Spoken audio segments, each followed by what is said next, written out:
here's what I'm thinking on that. So your question is, why did the U.S. fight a civil war, correct?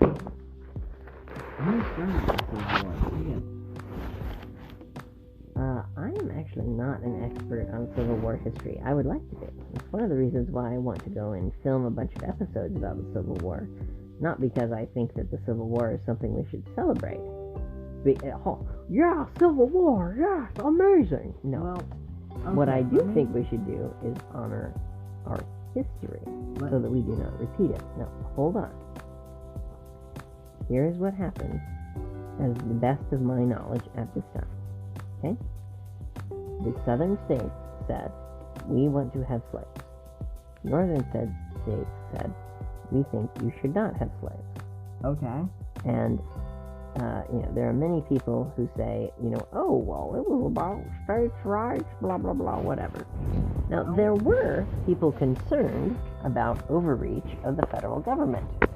But people who are like, oh, it was only about federal versus state government.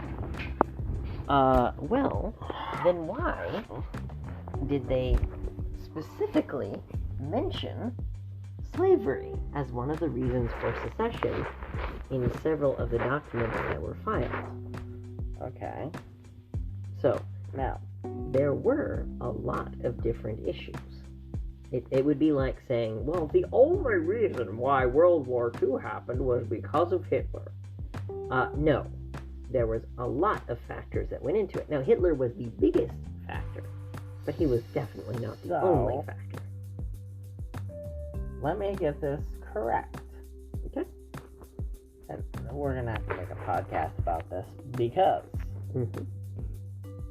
the American Civil War was an issue of issues that had boiled over into armed conflict.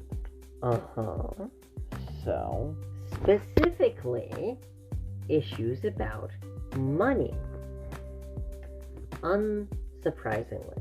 So, follow the money. We are headed towards another civil fucking war. It is certainly possible. And here's why. No. And here's why.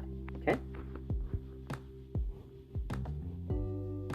Here's why. We are going to be in a civil war. We've already seen the starts of it. We've already seen the beginnings of the snowball effect. And no force on Earth can stop it. In what way? Well, it started with pebbles. It started with the multiple impeachments of Donald Trump. I disagree with you. I'm not done. No, I'm listening to what you have to say. I'm just saying I disagree with that specific point. Go ahead. And here's why it started. And here's why the startings of the noticeable boulders in this landslide have been coming to light. Because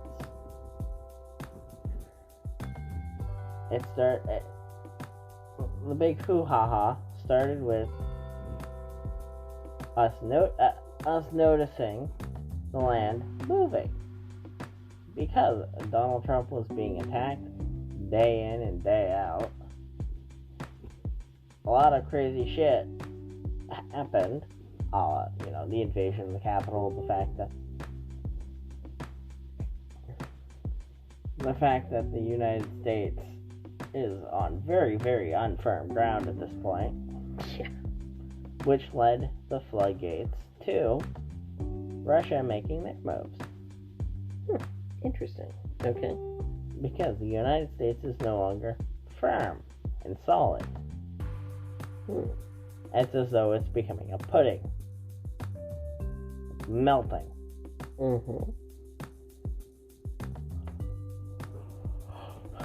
And you have many issues here at home.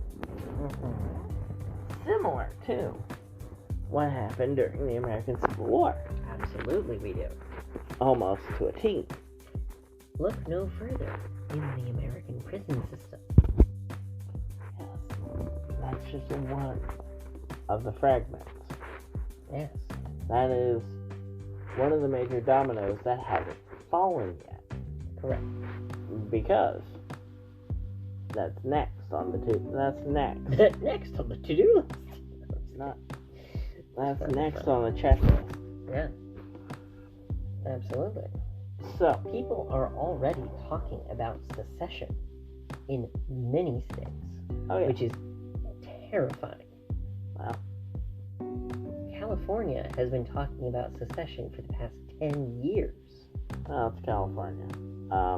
Here's what happens. They succeed, the United States steps in, takes his fucking over. Again. Good luck. Maybe. Call me callous, but I don't think those pussy whip liberals, honestly, Jesus. they're all sea boys and cocks. Jesus. I don't know what a gun is. Good luck. Wow. Working is key. Darling. Hold on. Yeah. Just yelling soy boy at the Californians may be fun, but they are talking about doing secession through a constitutional amendment, which would make it constitutional. Yes. Now, it is almost impossible to imagine a scenario where it would be even remotely possible for them to do it with a constitutional amendment.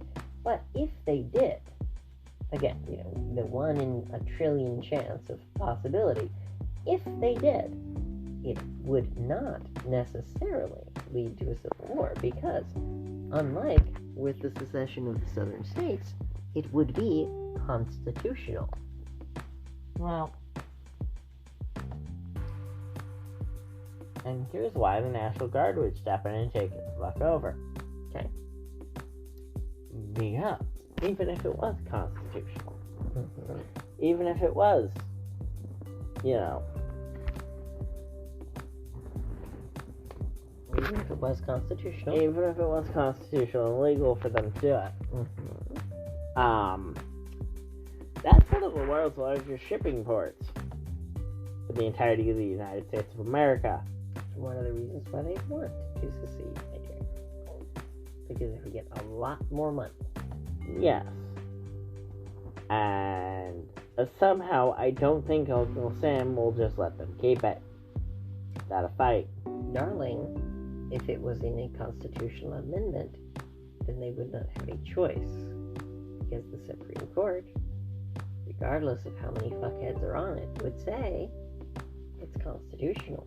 It's in the Constitution. The 39th Amendment or whatever it would be.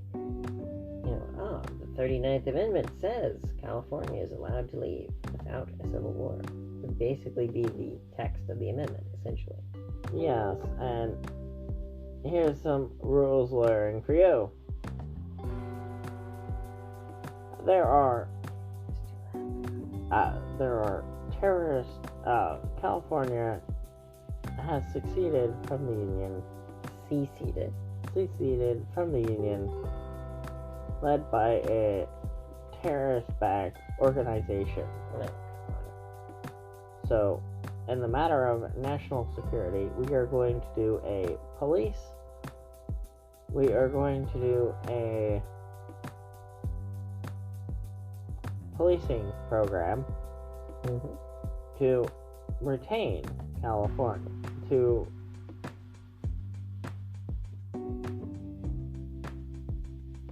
bring democracy back to California or something. Basically what we did in the Middle East, but we didn't put a flag on it.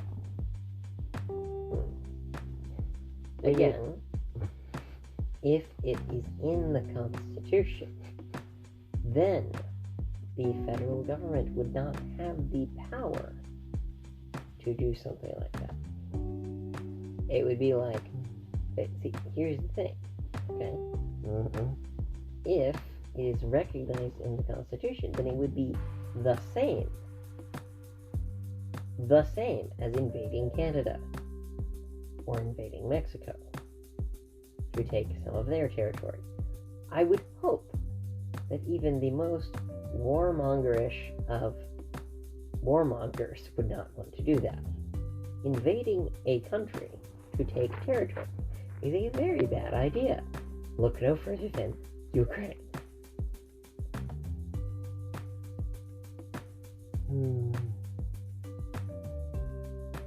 So, it could happen that way, because stranger things have happened, but it is unlikely to happen that way.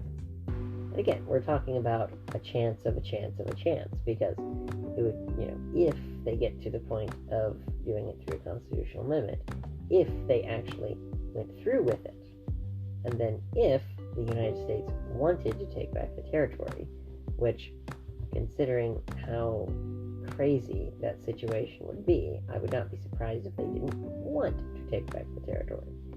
Because,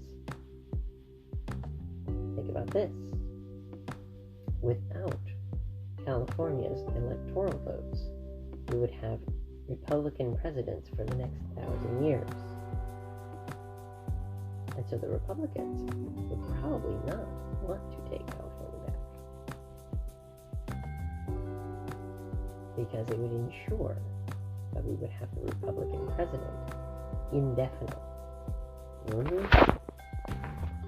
And that's why the Republicans definitely would want California back. What?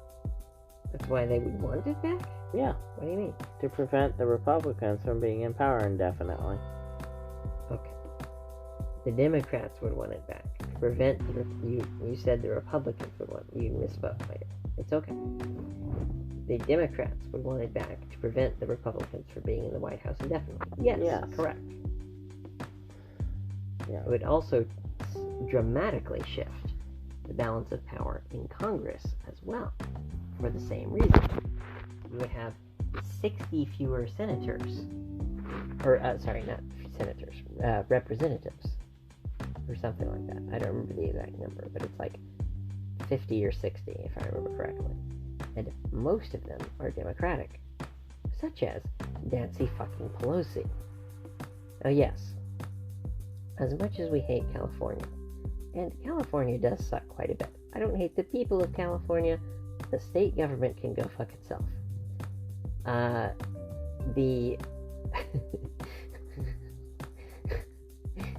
As much as it would be unfortunate to see the country split in half, wouldn't it be nice for Nancy Pelosi to be living in another country?